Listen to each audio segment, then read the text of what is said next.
இன்னொரு விஷயம், நீங்க மகளிர் குழந்தைங்க எல்லாம் இருக்கிறீங்க, எனக்கும் 3 பெண்கள், அதனால உங்ககிட்ட நான் கண்டிப்பா எந்த ஒரு மகளிர் கல்லூரி, எல்லா கல்லூரி எல்லாருக்கும் இதை சொல்லுவேன். இந்த பிளாக்மெயிலிங்க்கு மட்டும் தயவு செய்து பயப்படவே பயப்படாதீங்க. யாராவது உங்களுடைய நியூட் போட்டோஸோ இல்ல உங்களை பற்றி ஒரு அசிங்கமான வீடியோ, லவ் டுடே படத்தை கூட காமிக்கிறாங்கல்ல, ஏதோ ஃபேக் வீடியோ, அது உண்மையான வீடியோ வந்தா கூட பயப்படாதீங்க. சோசியல் மீடியாலயோ சமூக வலைதளத்திலயோ இதெல்லாம் ஒரு 10 நாள் இல்ல 20 நாள் இருக்கும், அதுக்கப்புறம் வேற வீடியோ வந்துடும், எல்லாம் மறந்துடுங்க. நீங்க வீட்டுல உங்க அம்மா கிட்ட சொல்லுங்க, உண்மையா அதுதான் நல்லது.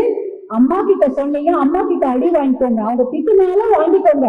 யார்கிட்டயோ போய் கஷ்டப்படுறது வதைப்படுறதை விட அம்மா கிட்ட திட்டு வாங்குறது தப்பே கிடையாது. எல்லாரும் உங்களை ஜட்ஜ் பண்ணுவாங்க. அவ நடுராத்திரி போனா, அவ சரியாவே ட்ரெஸ் பண்ண மாட்டா, எல்லாரும் ஜட்ஜ் பண்ணுவாங்க. கவலைப்படாதீங்க. தப்பு ஆயிடுச்சு இல்ல தவறா யாரோ உங்களை சித்தரிச்சுட்டா கூட பயப்படாதீங்க. You have to tell your parents first.